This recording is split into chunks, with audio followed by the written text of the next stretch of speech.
Ladies and gentlemen, it is my pleasure to introduce Garner Ted Armstrong of Ambassador College with The World Tomorrow. In this series of programs, we will tell you something of the problems of the world today, how they will affect you, and their solution in The World Tomorrow. Ladies and gentlemen, Garner Ted Armstrong. I could be looking into the daily newspaper to find out whether I ought to do this program after the last one I did on the subject of demonism, satanism, witchcraft, and astrology. In other words, the occult. I'm not. I don't consult astrological columns, but it's big business these days. As a matter of fact, almost any grocery store or supermarket shelf will have books and journals, magazines, and of course even your daily newspaper will have columns nearly always by nationally or internationally known astrologers. Big businessmen consult astrological columns. Military leaders, despots, dictators, premiers, presidents, governors, and rulers of countries, especially in the Orient and the periphery of Southeast Asia, do this. I don't. I didn't bother consulting the paper to find out whether or not I should do this program. I decided to do it no matter what the signs and portents might appear to be. And in case you think that's dangerous, well, that just means you and I disagree. I don't even know what a horoscope would say about me, and I couldn't care less, but I do know this, that it's very important to millions upon millions of people today, and while it isn't important to me except as something that is a sociological phenomenon that needs profound explanation and perhaps understanding, it is nevertheless very important to people whose lives are entwined and intermeshed and interrelated in all that goes on with tossing sticks, bones, cards, or whatnot up into the air, letting them come down and reading what they mean, reading the lines on your palm, staring into crystal balls, or flipping through books that portend or pretend to tell you all about your future. It all got started, as far as historians can tell, clear back at the same time civilization got started, in the so-called cradle of civilization, ancient Babylon. The Bible book of Daniel talks about a king, Nebuchadnezzar, a long name, but he was a young man. We always think of them as old fellows with beards. He was a young man at that time who had a very disturbing dream. Daniel was called in, along with a lot of others who were called astrologers and stargazers and the like, to interpret that dream. So the Bible reveals that even kings in that day, way back in some of the most ancient city-states and empires, consulted continually, as their top cabinet members and advisors, astrologers, stargazers, necromancers, witches, all these various, whatever they are, aspects of the black arts, or as they call them the white arts, as they do in some cases. And even today, there are many people in the Western world who will consult an astrologer to find out what the signs and portents are about marriage, sex, and their love life. That's primarily one consideration. And secondly, as always, business. Will the person be successful in this venture or the other one? There are many people who will simply refuse to do business on a certain day or under certain signs or whatever because they say they will not be successful. In fact, in Australia, one stock market news sheet retained the services of a professional astrologer to predict the future of stocks and shares. In the Far East, heads of state still consult astrologers. It was the Prime Minister of Ceylon, according to Time magazine, I believe, who refused to take power until she had consulted astrologers as to the most auspicious day to form a new government. Indira Gandhi, who was the Prime Minister of India, delayed a decision on calling new elections until assured that the planet Saturn was in just the right position. In Thailand, military leaders conceal the exact time of their birth so their potential enemies cannot get positive astrological fixes on their weaknesses and therefore maybe overthrow them or defeat them in a military engagement. Occult is a term the dictionary claims means merely hidden, mysterious, secretive, or not revealed, but it's a term that almost defies definition when it's applied to all the various paraphernalia of this modern day, in which you see even some of the comic strips in newspapers dealing, like Broomhilda and the like, with witchcraft in a humorous vein. Yeah, humorous. The occult, as we speak of it today, includes such far-out groups as French onionists, who claim the onion is the symbol of God. There's another French sect called the Phoebists, who dance around nude in the forest near Paris to bathe in the rays of the moon. Also in France, there was a group that specialized in going into trances by contemplation of their navel.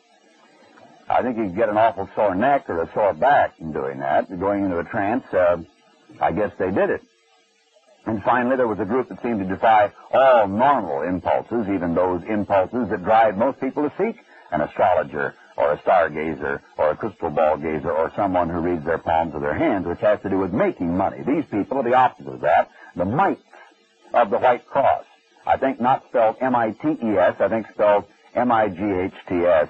They sacrifice money in huge bonfires in honor of the so-called God of Fire.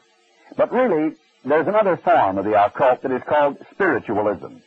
It all began way back in the early days of the United States. The early, in the mid-1800s, had quite a rise of spiritualism and spiritism.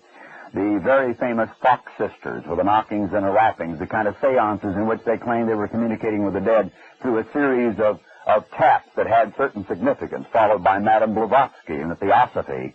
It is a Theosophical society. I know that many such societies still exist today. Madame Blavatsky's picture is rather revealing in itself. Her writings are very revealing. There was William James, the famous American psychologist, who died in a book that was written about getting in contact with William James by a series of guided writings in which the writer was actually subjected to a trance.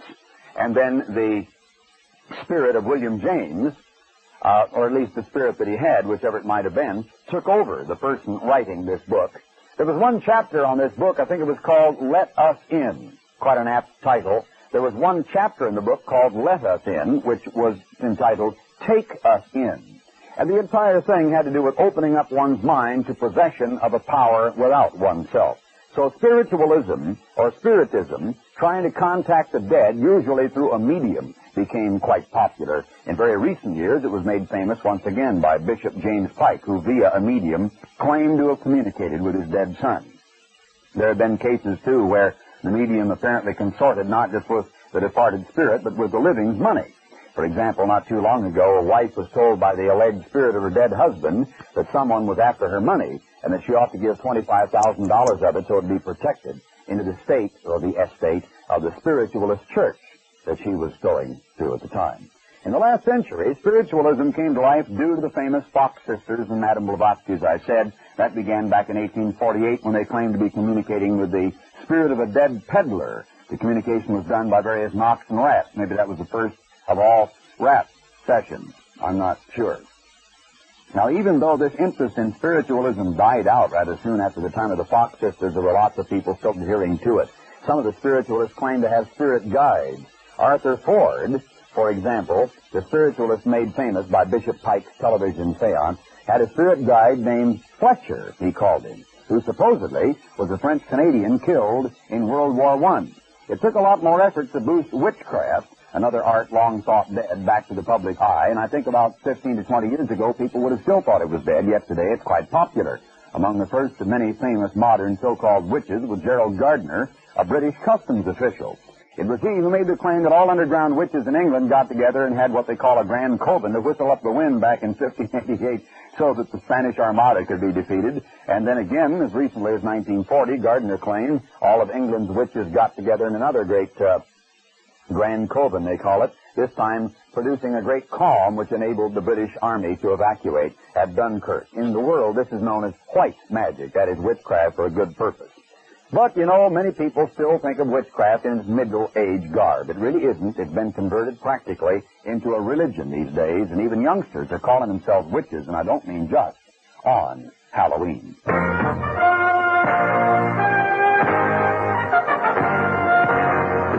Why were you born? To become a farmer trying to feed the population bomb?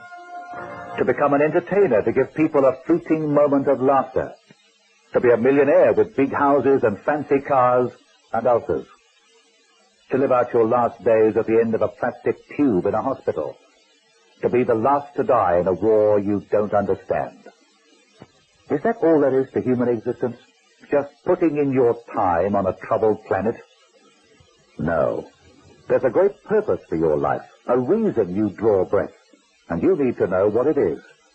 Read the free booklet, Why Were You Born? This knowledge gives reason to life, adds meaning to all you do. For a true added dimension to your life, be sure to read, Why Were You Born? Send your request to Ambassador College, Box 345, GPO Sydney, New South Wales. That's Ambassador College, Box 345, GPO Sydney, New South Wales.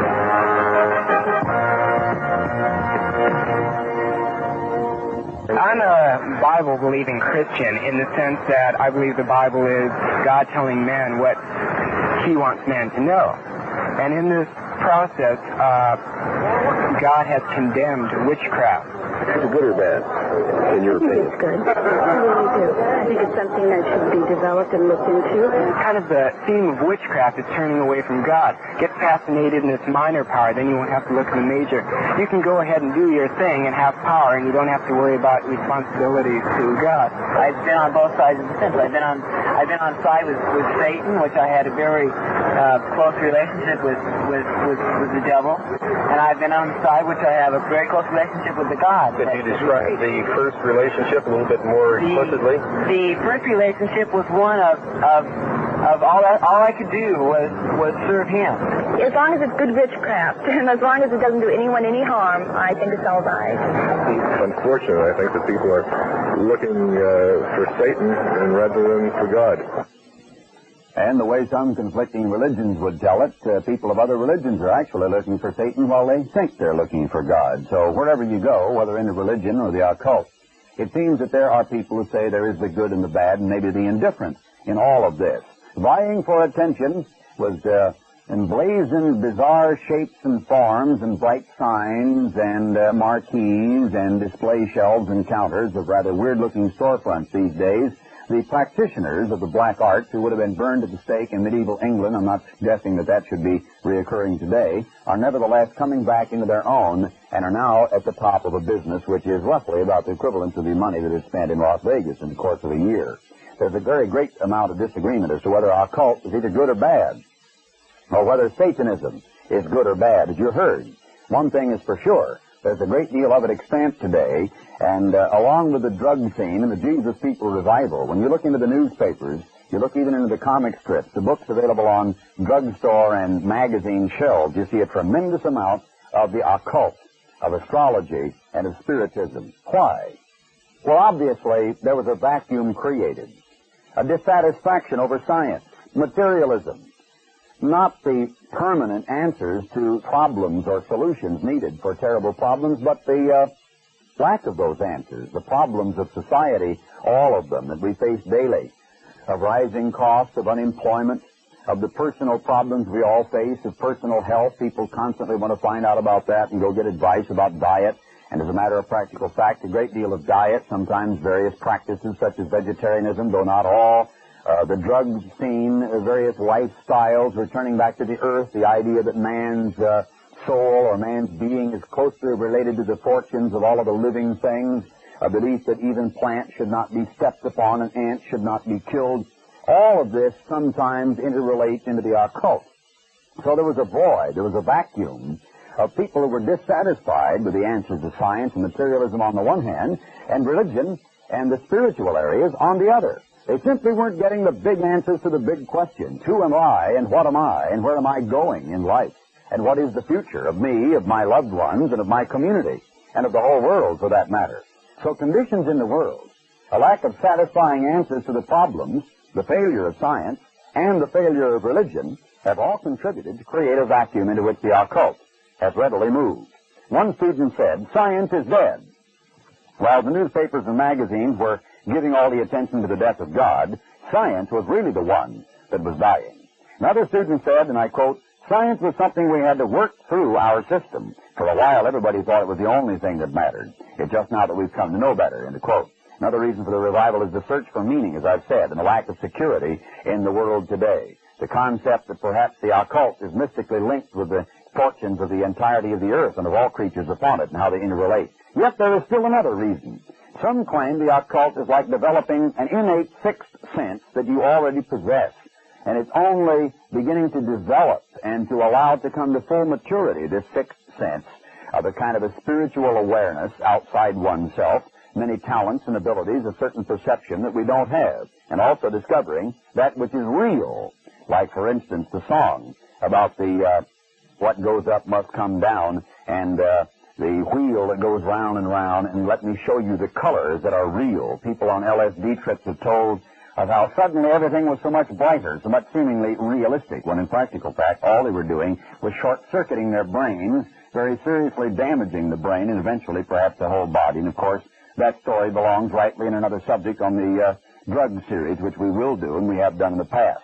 But the Bible has a great deal to say about the occult, about demonism, about witchcraft, and certainly about the baser tendencies of man as he delves into some of these dark areas, seeking for answers in the wrong directions and trying to solve his problems by changing his attitudes inside instead of altering the human mind as well as the human spirit by the addition of the balanced, the wholesome, and the good Spirit of God.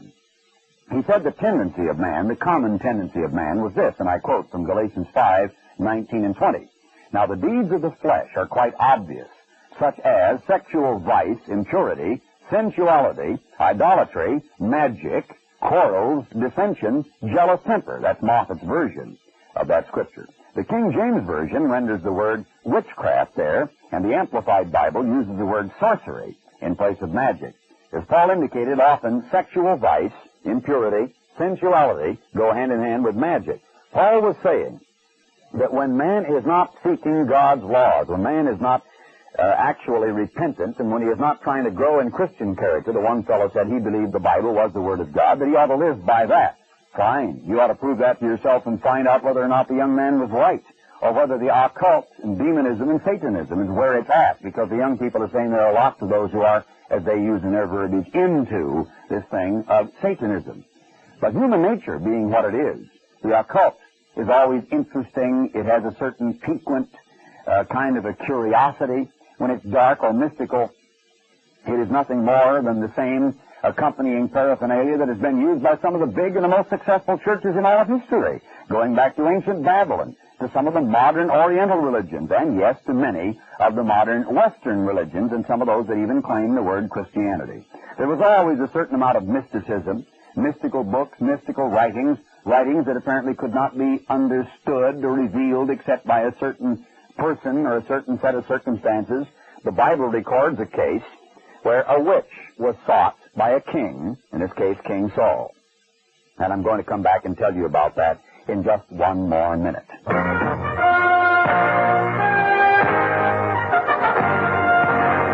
For centuries, the occult arts have been kept hidden behind closed doors. But now, in today's society, many have turned to the methods and secrets of the ancients. Decisions are made according to the chance fall of a card, the pungent odor of incense, or the shifting position of the planets. Probably people you know dabble in the occult. Maybe you wonder whether there truly is help and guidance in a crystal ball, that the future can actually be known from tea leaves or from the lines in the palms of your hands. The booklet, The Occult Explosion, What Does It Mean?, explains what's really behind these auguries and divinations, and examines why so many in these enlightened times have turned to mysticism for answers. Write today for your free copy of the booklet, The Occult Explosion, What Does It Mean? Send your request to Ambassador College, Box 345, GPO, Sydney, New South Wales.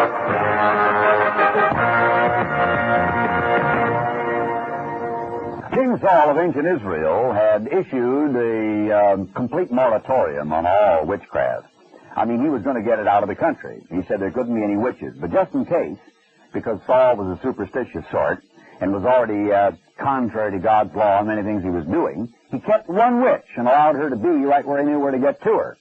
When he came to a position of great stress, wondering about the immediate future militarily as well as domestically, he decided he would seek to this witch, even though he had made it a law punishable by death for anybody else to do so, which says something about the government of that time. There have been lots of Watergates in the past.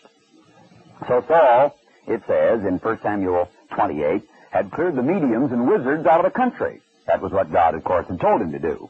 But when the Philistines mustered and went into camp at Shunem, and when Saul mustered all Israel to encamp at Gilboa, Saul was afraid, and his heart trembled with terror at the sight of the Philistine army. He consulted the Eternal, but the Eternal God would not answer him, it says in the Bible. Saul, of course, was now contrary to God's law. God wasn't hearing him. That's what it plainly says in place after place in the Bible. So Saul said to his aides, "Find me a witch, so I can go and consult her. The rest of the story tells how the witch of Endor, the name of ships in the days gone since that time, was there readily available for Saul to consult with her. Now, she did something which is unique and rather unusual, and I think says a lot by itself. She conjured up for Saul the actual bodily presence of Samuel, who by this time was dead. It illustrates the point. In those days, you see, even the witches knew better than to try to tell somebody there was a departed soul. They didn't believe in those days in the immortality of the soul. They believed in the biblical doctrine of the resurrection of the body. And so the witch had to try, not through rappings or tappings or just a voice, to claim to be in contact with a soul, but she had to conjure up an apparition, an actual mind's eye vision, which she had the power to do because she was in touch with real, not false. She wasn't a fake at all. There wasn't anything fake about the witch of Endor. She was in touch with real spirit beings, believe it or not. And they had the power to conjure up for Saul the actual bodily presence. Not that it was Samuel, but it was an apparition which certainly looked like Samuel, so Saul could see. There was no belief at that time in souls. There was the belief in the bodily resurrection of the body. So Saul did, through this medium, find out what the future held, the immediate future. But that knowledge was of no comfort to him. Actually, he fell on the ground and began to weep about it when he heard what bad news they had to tell him. Today, we find a lot of society much in the same position in which Saul found himself way back then. One, not following God and not even claiming to in the main. Two, faced with giant problems, both in the short range and the long range. Three, hungry for the answers, but not in contact with God, not living according to God's laws, not getting any answers from God. People claiming, I can't understand the Bible, it's just a lot of mystery to me. It's just a lot of mumbo-jumbo, it doesn't make sense. And so people increasingly today are turning to magic and the black arts, to all of these various forms of the occult, to help them solve their problems. Now, this is only, page 1, paragraph 1 of the psychology book.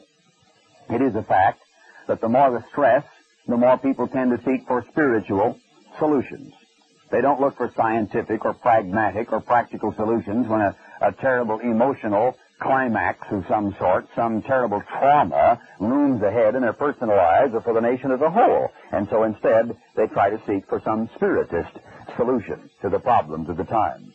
We've been examining the reasons for the occult revival. There's still one, however, that we have left out. The occult or whatever it is very real. It's just as real as science. And maybe should be studied as much, if not a little more than science nowadays, since it's so new. I think people are attempting to name it and call it a true science, but I don't believe it is. I think that the supernatural, these things that you talk about, have always been here. But in the last century or two, the Western world has simply chosen to ignore them because of empirical sciences. It's a fad. It's a silly fad that will come and will go. So you think it's only a put-on or something that's not based on no scientific fact or evidence whatsoever? Just a bunch of so-called experts who are bilking the public. And there's a lot of people in this world with DST and who follow astrology and have learned certain, hidden secrets from it. Man, with his fantastic ego, thinks that he can control many things, including maybe supernatural forces. I really don't know too much about them. You do have to be in harmony with the idea of nature. It is the use of imagination. Imagination is central to magic. It is the creative use of imagination. I think we'll very soon find that it's all in the mind. I think about half what I would take psychology for. I think it doesn't sound real to me. Just as it's real as science. Nothing really serious. It's a fad. It's a bunch of bunk. But the one thing we've been leaving out is that it is outside of science, and many people get into the thing because they find for themselves that it is real.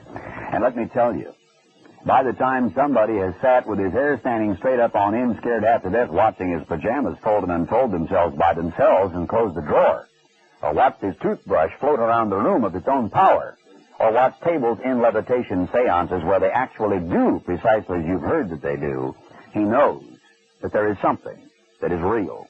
The question is it right? And is it good? There are examples in the Bible of very real powers involved. in the meddling and the dabbling and the black arts. That's precisely why God's Word does, as the young man at the beginning of this program, you heard him say it, condemn it. But the reason that many people use the occult arts is because there is a reality there, a real power involved. It seems to them that they are in control of that power. Actually, I think if they knew the truth, they would discover it's quite the other way around. In Acts, the 16th chapter, there was an example of what sounds much like the occult today. Luke wrote about the experiences of the Apostle Paul and himself. This is taken from the Amplified Bible. As we were on our way to the place of prayer, we were met by a slave girl who was possessed by a spirit of divination, possessed by it, claiming to foretell future events and to discover hidden knowledge, and she brought her owners much gain by fortune-telling. She did what a lot of people would like to do today, of course, and she did make money at it. She kept following Paul, it says in that account, and the rest of us, shouting loudly, "These men are the servants of the Most High God. They announce to you the way of salvation." It's an interesting commentary on demonism from the pages of the Bible, that without exception, demons always recognize true servants of God, and they always proclaim that they were the true servants of God. There's another interesting thing, too, that I think you ought to bear in mind. Search the Bible through, and every single time you see someone falling under the influence of Satanism or demonism, they physically will fall away backward. That is a fact of Scripture. And when they are coming under the awe, the power, the fear of God, they will fall forward on their knees. I have heard, though I have not witnessed myself, of many religious occasions, or maybe even seance occasions, with people falling away backward or becoming virtually rigid in the grips of something that was a force that was very real. So there's no question about that aspect of the occult. There's a real power there. But is it the kind of a power you want to control you, or that you want to come in contact with? You ought to write for this new brochure on the occult explosion. What does it mean? All around you see the manifestation on newsstands, in drugstores, and supermarkets of books about astrology, about mind science, about otherworldly super science fiction novels, about life in outer space and the like. You've heard sensational stories in newspapers and magazines about Satanism, demonism, witchcraft. It has to do with the, I don't know whether I should say offbeat cult. Maybe that's not quite right, and some people might be offended. But at any rate, it has to do with all this business of Satanism, demonism, witchcraft, and the explosion of this kind of pseudo-knowledge that is available all around you today. This booklet is something you desperately need to at least be informed about this new attempt to capture people's minds by the use of the occult. So write for the booklet called The Occult Explosion, or just mention a booklet about the occult. Even if you say the word cult, we'll know what you mean if you want to drop off the first OC. It's O-double-C-U-L-T, The Occult Booklet. And all you need to do is to request it by sending your letter to Post Office Box 345, Sydney, New South Wales. Be sure to tell us the call letters of your station. We need that. That's all. There is no cost, but tell us the name of the radio station to which you've been listening, the call letters, and then send your letter to Box 345, Sydney, New South Wales. Until next time, this is Garner, Ted Armstrong, saying goodbye, friends. You have been listening to The World Tomorrow. If you would like more information, write to Ambassador College, Box 345, GPO, Sydney, New South Wales.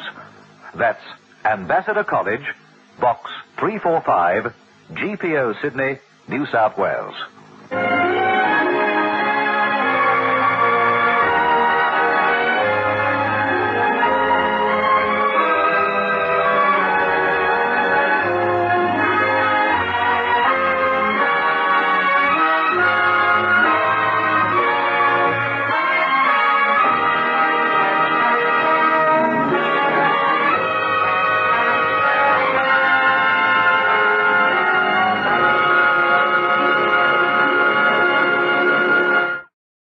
Additional programs and literature available at hwalibrary.com.